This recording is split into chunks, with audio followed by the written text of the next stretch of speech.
Oasis show. Round 3 out of 5 with the position tier list here today with small forwards. But before we get into that, we actually do have some news this week for the first time in the last few weeks. I think, Jacob, that there's only two things that we should talk about, Yeah. just very briefly.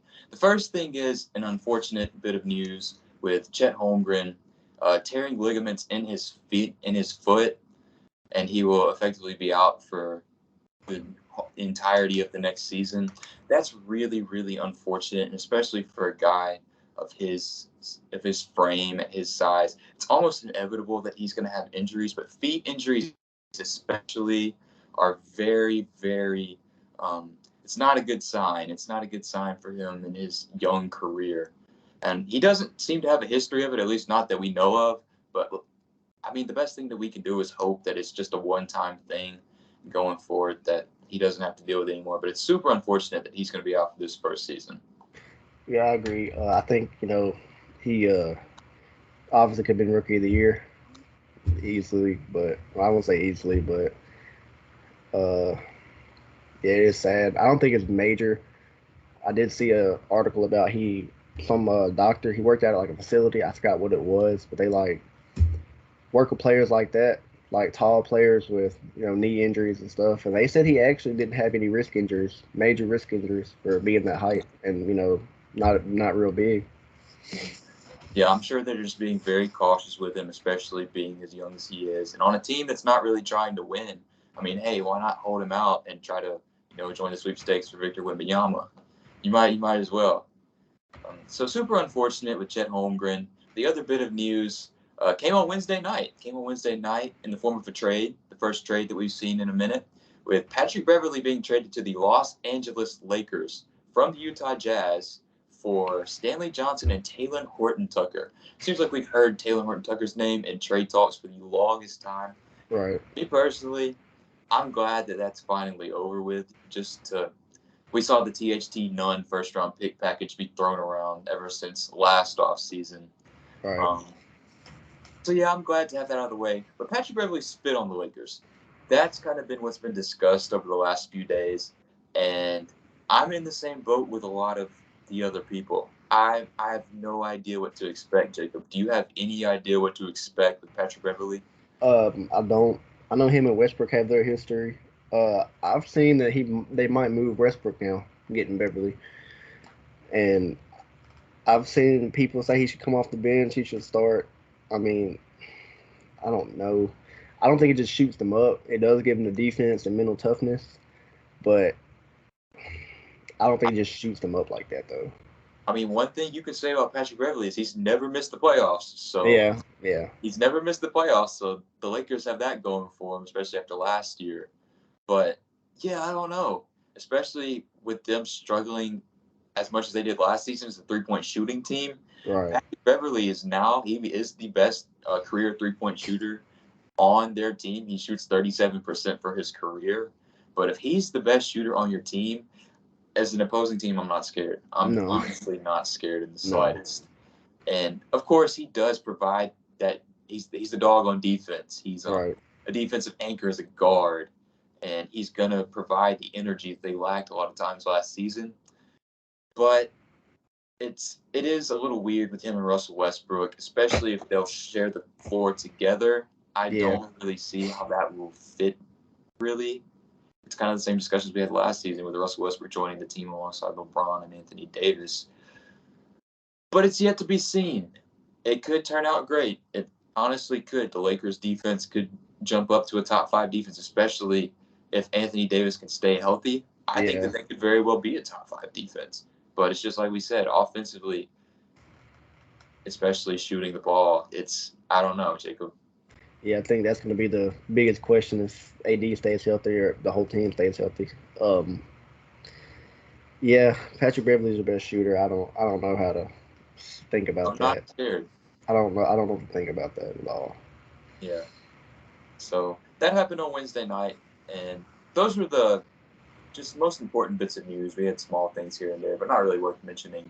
So without further ado, we're going to get into round 3 of these position tier lists with these small forwards.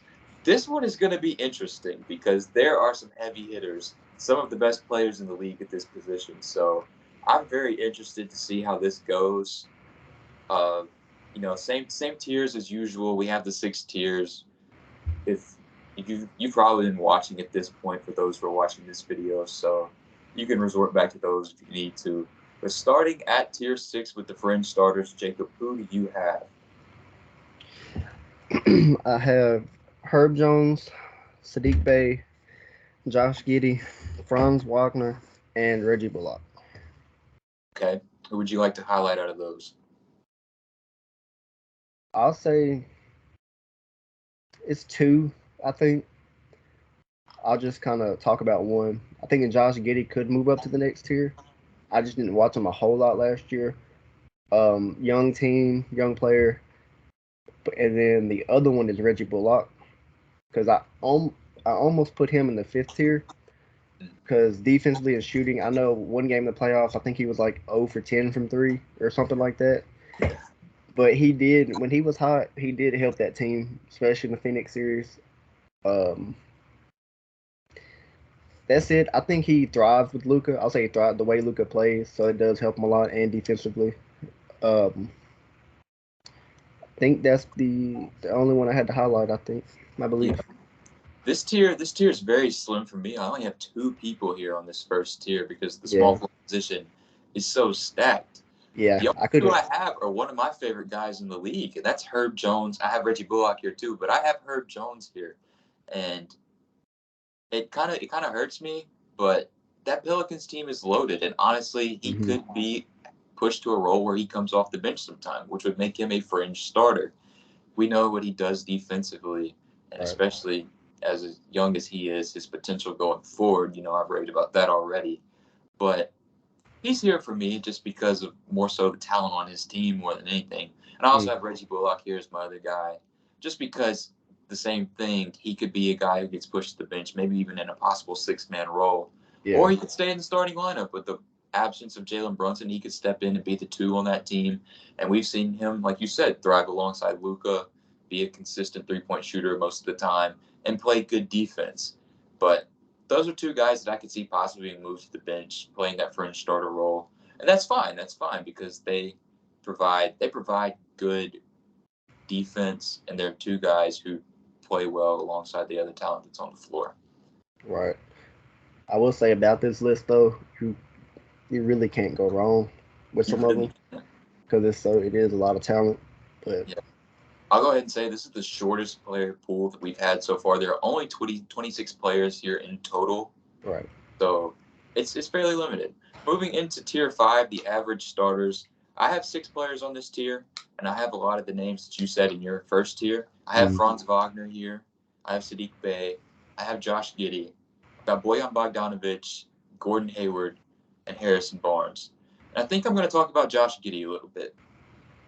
On a team like the Oklahoma City Thunder, like we already said in this episode, a team who's not really trying to win, Josh Giddey is going to be a guy who puts up numbers on that team because he's the lead playmaker.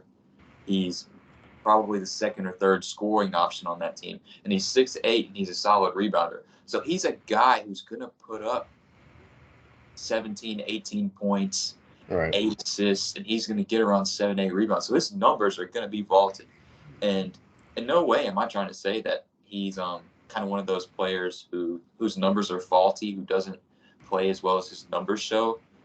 But Josh Giddey is an average starter to me, just because he's young.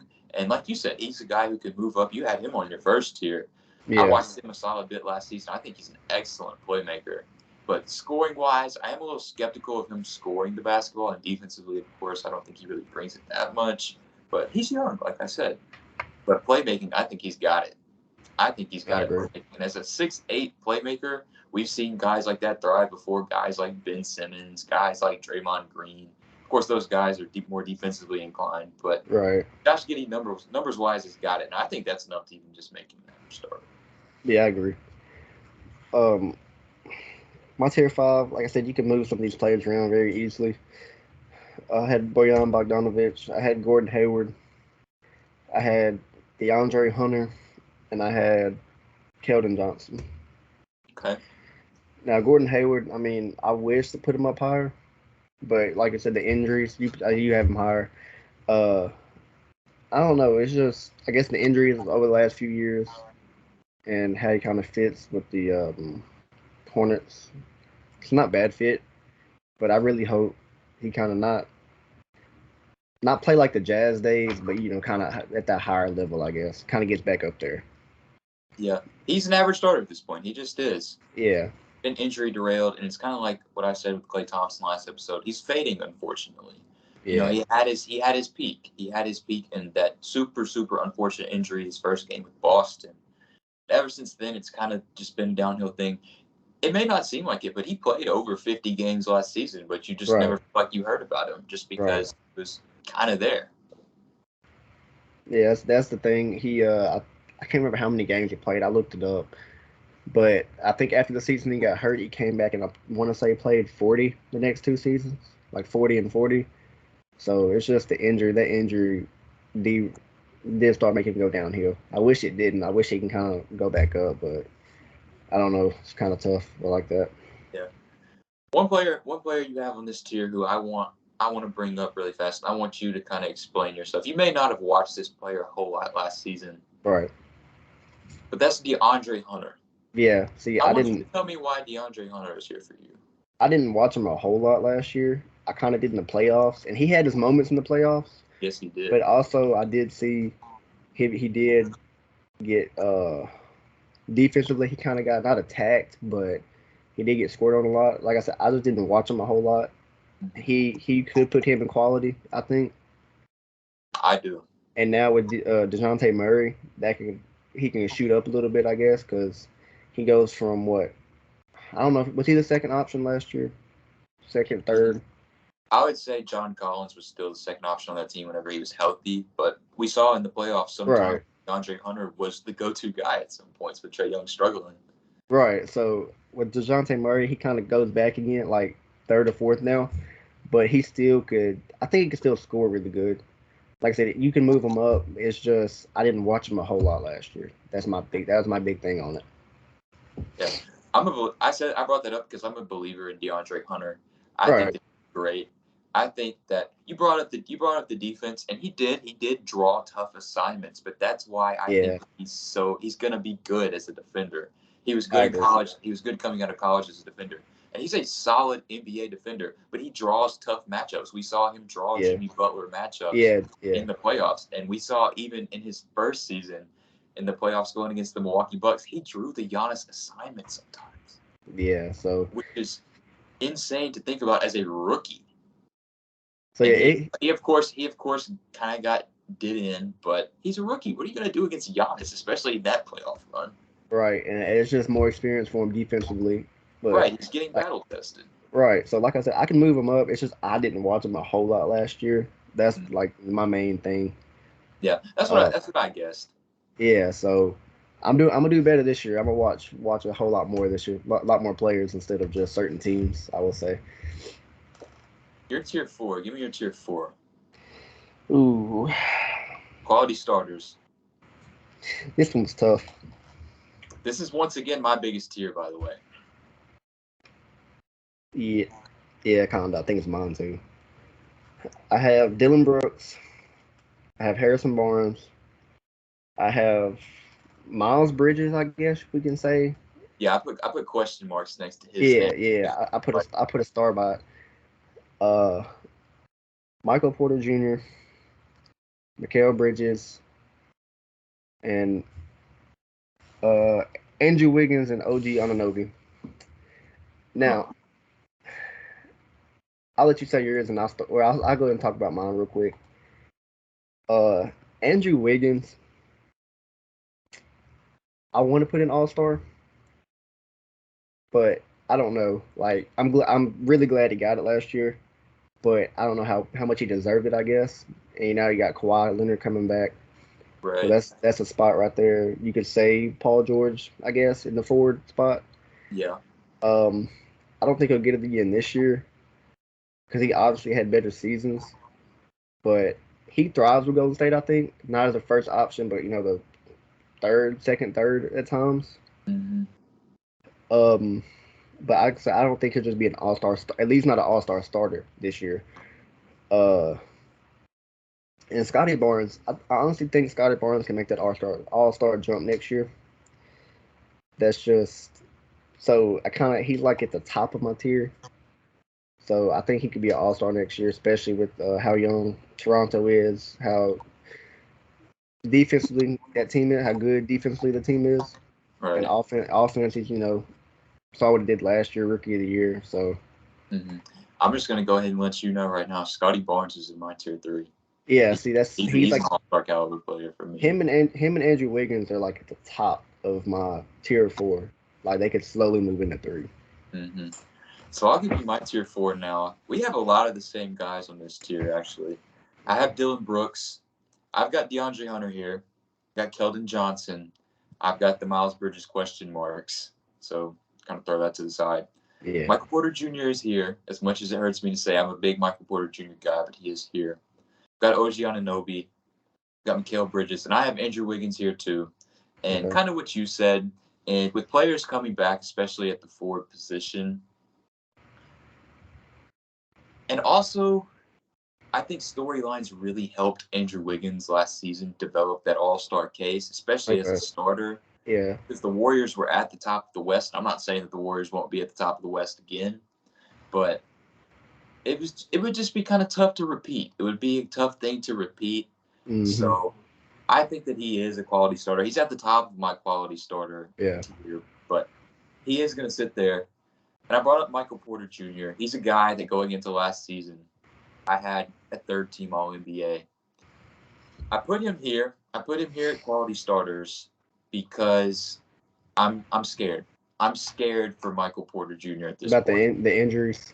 Yeah, That's why I got him. Yeah. it's a back injury that's been lingering ever since his college days, and it's it just scares me to death with him because he's such a good scorer. He's such a good player whenever he's on the floor, Yeah. and also he's on a Nuggets team also that you've got guys who are gonna score the ball. You've got Jokic, you've got Right. Jamal Murray, so he might be the third option on that team, especially coming back and easing his way back in. But for a guy who gets paid over $200 million over the next 5 seasons to be a quality starter, and a guy who I still believe in him, especially whenever if he can show that he can be on the floor for over 60 games, I think he has the potential to be an all-star, but he just hasn't shown us that yet. So he's still here at a quality starter for me.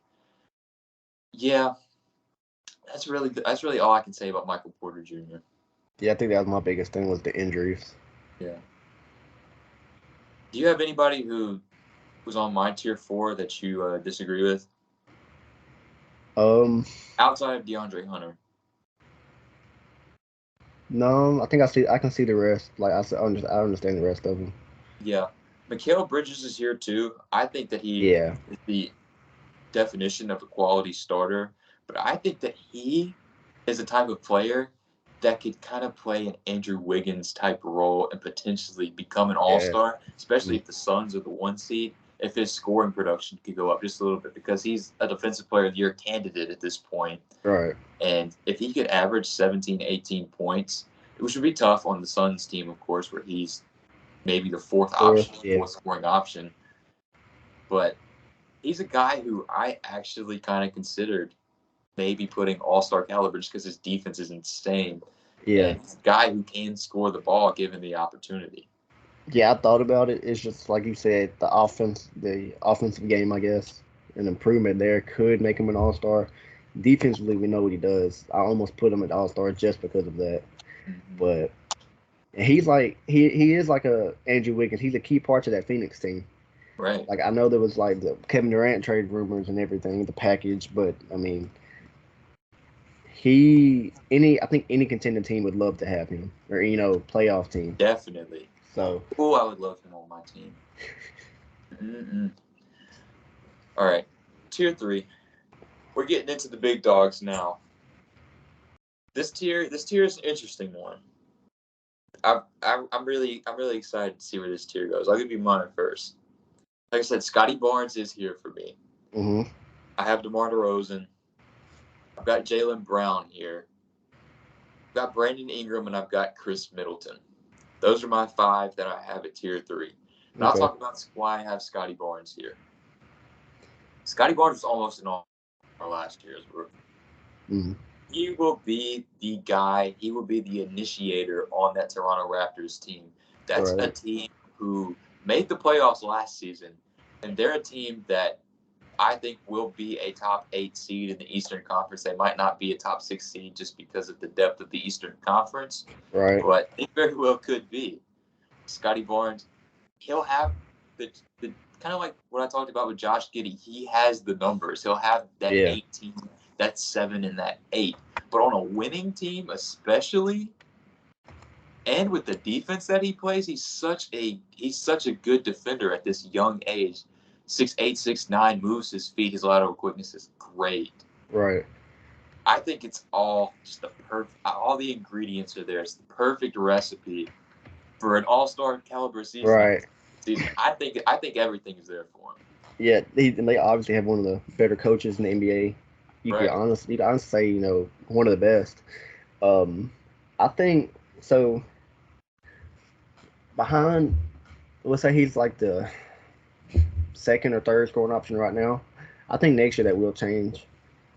I don't know how much with Fred VanVleet. You think he'll be the number 1 scoring option? I don't think number 1. I think Siakam's still number 1. Right. That's why I was like, he might. I think he's 3, but him and Fred could switch maybe. Scotty Barnes is not a score first player. That's not his. That's the only thing. But behind that, I think they got Gary Trent.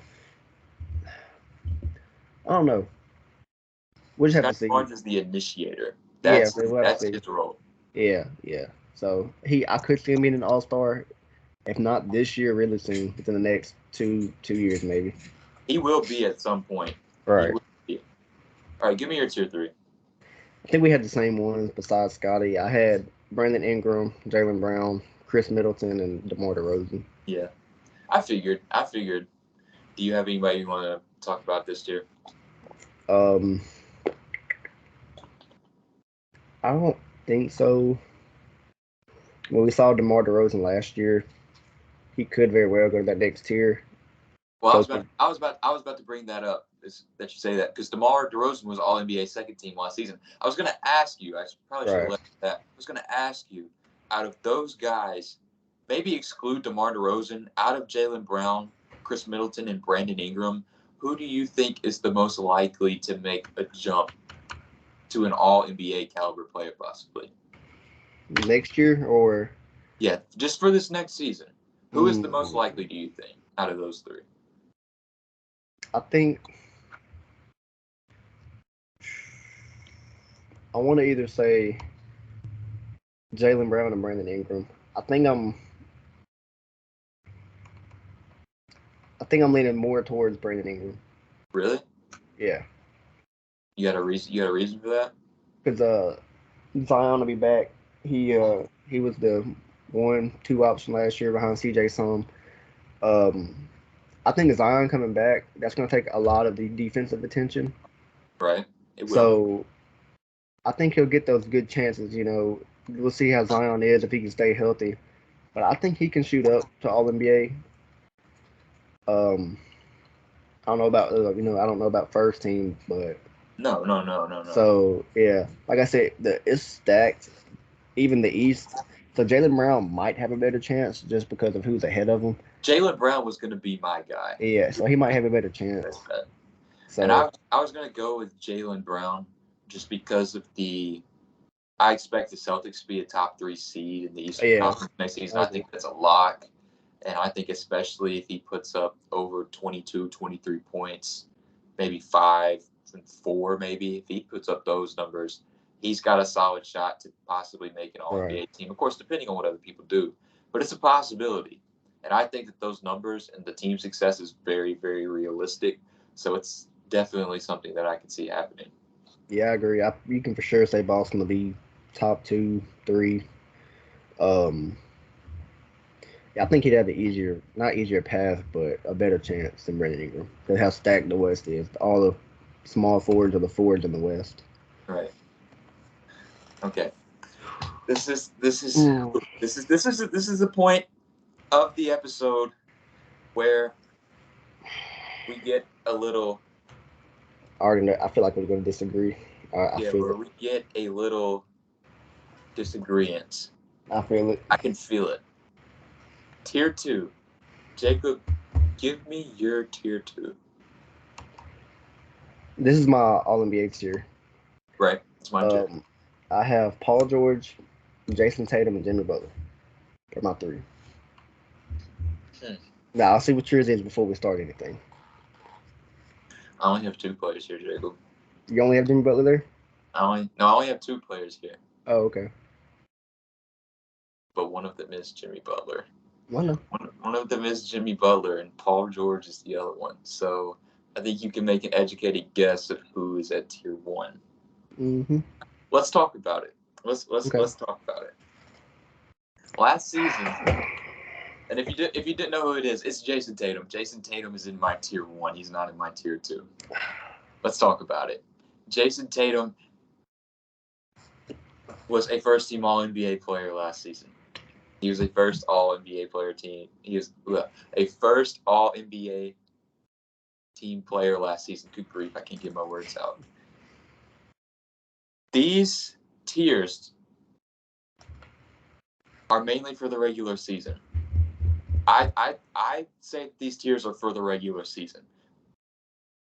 Now, they can be interpreted going forward, just in general, which it may be. But Jason Tatum is on my tier 1, and I had no hesitation to put him tier 1. I'm not even going to lie. I had no hesitation at all.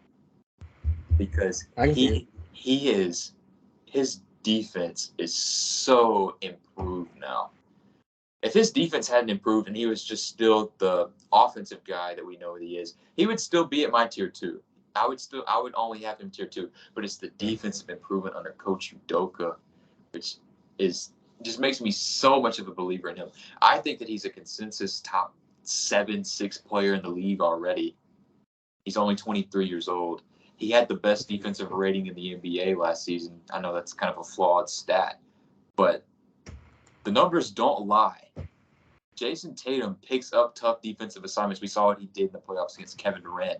We saw him pick up Giannis in that round 2 series. He even spent some time on Jimmy Butler. I know Jimmy Butler torched the Celtics in some games. Right. I've talked enough, though.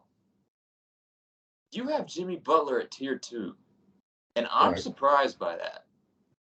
Why is Jimmy Butler at tier 2 and not tier 1 for you? Personally, he could be a superstar. I've heard, people talk about it. He just don't have the superstar numbers. Those, I guess, 50-point, just the superstar stats, I guess, or like the appeal. If I put Jimmy Butler as tier 1, I'd have to put Tatum there. Or the other way, if I put Tatum, I'd have to put Jimmy. Interesting. Personally, I think Jimmy Butler's better than Tatum. I know it's like a 50-50 thing. Like, you could say, I've seen people say no, I've seen people say yeah. But all around, Jimmy, he's not gonna torch you from 3 like Tatum can. Right, we know that. But offensively, he's actually really good. Yes. And his defense is really good. Right. We know that. I've watched the video before, and I think it was JJ Redick's podcast. I can't remember how old the video was, but he explained that he don't have the superstar numbers. He's not going to tell you, give him the ball and get out the way. Like some superstars, not will, but, will take over games. Whatever you need that night, Jimmy does. If you need defense, he'll play defense. If you need him to score, he'll score. Facilitate, he'll do that. And he did lead Miami to the finals. I will say it was a bubble year. I know, I can't remember the year after that where they went.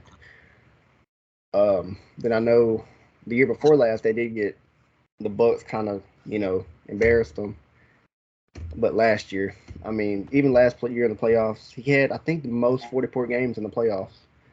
Yeah. Either 40 or 45. One shot away from the finals. I mean, he would have hit that 3. You can blame that shot. Honestly, I don't blame that shot at all. The the thing I blame for that is the Max Strus three they took away, and I think a lot of people forget about that. But the one where it looked like he was out of The bounds. deal was very, very It close. it was very close. Very close. His foot was out, but it didn't like it touched out. I don't think it was enough to review, 5 minutes later. Yeah. So that shot, I feel like that shot could have changed the game. But like I said, he doesn't have, and his second best player with him is Bam Adebayo. He's not a. I don't think he can be the second option on a championship team. Not Yeah, right we now. talked about that. We've talked about that. Not right now. Obviously Jason Tatum is Jaylen Brown, who arguably could have played better than him in the finals. I think he did. But if I put Tatum in tier one or Jimmy, they're both got to be there. I can't just do one and leave the other out. Okay. I'll say this: you can say both of them are superstars, but I wasn't gonna put them with my tier one players. Like they're just that level up, so I couldn't do that. That's the only reason that I left both of them off. That's right. The top two players in tier one, we'll just go ahead and say that. Of course, I have Jason Tatum in tier one as well. But like you said, there is a gap between Jason Tatum and the top two, and Right. Kawhi Leonard and LeBron James. Right. So I say both could be superstars. You could say Jimmy and Jason Tatum are both superstars, but they're not Kawhi Leonard and LeBron James. So yeah. Jason Tatum is young, so of course he has more time to develop into that, and I think that's part of the reason why I put him tier one, because I see the vision that's right with Jason Tatum. But that's the only thing about Jimmy. He is, I think, 32. I think 31, 32. Can I be honest with you for a second though? Yeah. I actually kind of debated putting Kawhi at tier two, but what brought me back was remembering whenever he's healthy and whenever he plays, his teams he could be a top 5 player. His teams just win. When he's healthy, you can get top 5 player. Arguably the best defensive player in the league as well. Right, and his effect is kind of the same as Jimmy Butler's, honestly. But he is a guy who has won. He's won twice, and he's been the best player on 2 championship teams. Right. Well, I don't know about the best player, but the best player in that series is he's won 2 Finals MVPs. Yeah. But everywhere the man goes, he wins. He wins. Top team. And although his numbers may not show it, like Jimmy Butler's, right. He's just the initiator who initiates winning. And of course, LeBron James, we don't need to say anything about LeBron. We know who he is at this point. His reputation precedes itself. He's obviously a tier one guy. It's just when he slow down, but nah. Yeah. He might be 41, 42, still dropping 20. We don't know. Yeah, we've discussed this too. And so, like I said, it's an argument I saw, which I agree with. If you put Jason Tatum as a superstar after last year, why not Jimmy Butler? Which obviously we know. I hate to get back on it, but obviously know it. You see, I'm kind of taking regular season more into account, though. Yeah, I can see that. That's kind of maybe where we differentiate a little bit, and also you're a Jimmy Butler guy. Yeah, right. Yeah, I mean the regular. That's kind of my dilemma there. The regular season, I do understand, but if we did want to count playoffs, if you got Jason Tatum, I'd put Jimmy, because like people have said before, Jimmy kind of cruises through the regular season, doesn't really try to do too much, and when the playoffs, he's totally different almost. Yeah. So I mean, I could put that argument in there, but regular season, I do understand what you're saying, but like I said, I've been a Jimmy Butler guy since I started watching basketball, so it's like 2012, whatever. So it's close. Yeah, this one was really tough. This one was really close to do, especially at the top. So if I put one, I'm putting the other, and obviously Paul George. I mean, he could be a superstar, but I'm gonna say no. I'm gonna say no to that. Actually, I'm gonna say he Paul George guy I am. Well, I'm not gonna say he could, but it depends, because like I said, we said injuries before. Obviously not like how he used to be when he was a MVP candidate in OKC. You see, for that reason, for the injury reason, as big of a Paul George guy as I am, I kind of struggled to put him tier 2. Yeah, that's I flirted with putting him tier 3. At the not. top of tier 3, of course, but Yeah, what's right. holding back for him is just because I know how good he is whenever he is at his best. Yeah, he's my bottom tier 2. So I mean, it was hard, but you can make the argument for him. Another great two-way player, Of but course. so I don't know. This list was very hard. You couldn't go wrong. Yeah. Uh, I'm not upset with the way either of us ranked anything on this list. Maybe you are with Jason Tatum being the top tier. But like you said, it's super subjective and it's it's very, yeah, very right. close. Like I said, I can move him and Jimmy and Jason Tatum to superstar, but like I said, they're not on Kawhi and LeBron's level, so it's I didn't do it. But obviously they could be. You can say they are.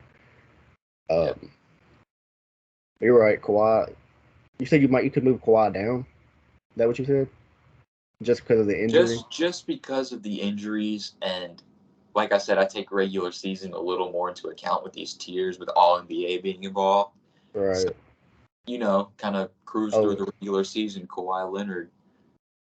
But he's tier 1 just what, because I Mister? know how good winning, Yeah, how Mister. good I he is guess. contributing to winning basketball. That's what really brought me back. Yeah, Mister. Load management. I guess. Yeah, Um, but like you said, the All NBA, the Jason Tatum. If it wasn't position tiers, he could have been second team, which he had even said that before too in the true. That's true. interview. Yeah, Because I think he didn't have, like I said, it was he Joel didn't have could have got. Miss Joel Embiid. Yeah, yeah. So, um, but I do see it though. I can understand your argument for him to be all star. I mean, superstar. You can't go wrong. You can say he's at the brink, or you can say he is. Yeah. So now when he does get a ring, I'll put him there, like for sure. I mean, I still think he is now anyway. Mm-hmm. But like Yeah. I said, it's real close. Yeah. This was a good one, man. I'm excited for It Power was Forwards next week. It should be a blast. We've got some heavy hitters at that position as well. You can kind of guess right. what those names are. But So the power forward, I'm excited to see where we're putting Ben Simmons. Is he the yes, power forward or center next year? the Because Brooklyn's thinking about running. I'm of the belief that Ben Simmons is going to run a lot of small ball 5 on that Nets team. If you want to, we can go ahead and put him. Even if he's on the power forward list, we can put him at the 5 I'm gonna leave him at the position where the list is. pre-made lists are, Yeah, just to not mess with the equilibrium of it all. But yeah, I can see that. I think on that list he is power forward, I believe. it'll be interesting to see where a lot of guys fall next week. Thank you all for watching this week, of course. Right. Again, like, comment, subscribe, all that cool stuff. Thanks for continuing to stick with us through this series, NBA season inching closer. Jacob, you got anything you want to say before we sign out? No, I think you covered it. That's it. Keep sharing the videos. Yeah. Until next week. Peace out, everybody. See y'all.